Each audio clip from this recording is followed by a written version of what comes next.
تے وہ جدوں مولا فرمایا مجھے اپنے گھر والے بھی تبلیغ کر، وہ گھر گیا تے واپس آیا تے ٹوٹیاں ہی ٹوٹیاں سر تے ہاتھ تے لتاں تے سینے. مولا فرمایا کیا ہویا؟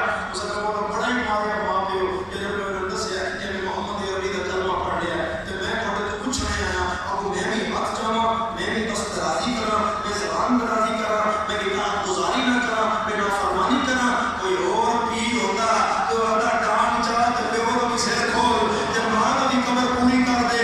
یہ تیرا پیر ہے جس حد کیتی ہے. امام دست شفقت اس نے ہاتھ تے پھیریا.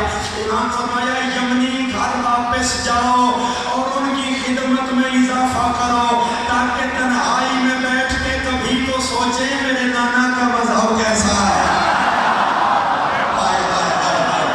سبحان اللہ جڑا بولے اپنا حسین نے کسی طرح محتاج نہ کرے، یعنی کبھی تو سوچے کہ میرے نانا کا مذہب کیسا ہے. اور سرکار مجلسی علیہ رحمہ اپنی کتاب میں لکھ رہے ہیں کہ کچھ عرصہ کے بعد یمنی واپس آیا.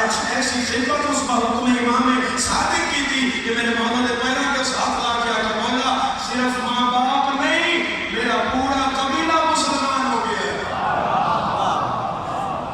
میرے بہن بلال مسلمان ہو گئے، میرے ماں باپ مسلمان ہو گئے، میرے خاندان پورا مسلمان ہو گیا. تو پیر بنانے لگیا. سوچی پیروں کو میں جڑا کے تو میرا خراب کرے.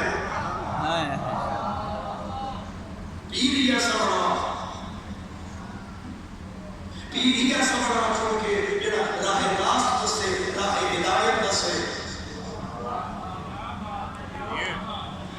100 دی دوائی لینی ہے تو بندے پورے مہینے محلے کو پوچھتے ہیں کہ میرا 100 ضائع نہ ہو جائے. تو ڈاکٹر چنگا جا دسی ہے کہ نہیں ہے. تو پیر بنانے میں کیوں نہیں سوچتے؟ دنیا میں پیر مسلمان بنا لے گا، انہوں پتہ لگ گیا میرا پیسے لگ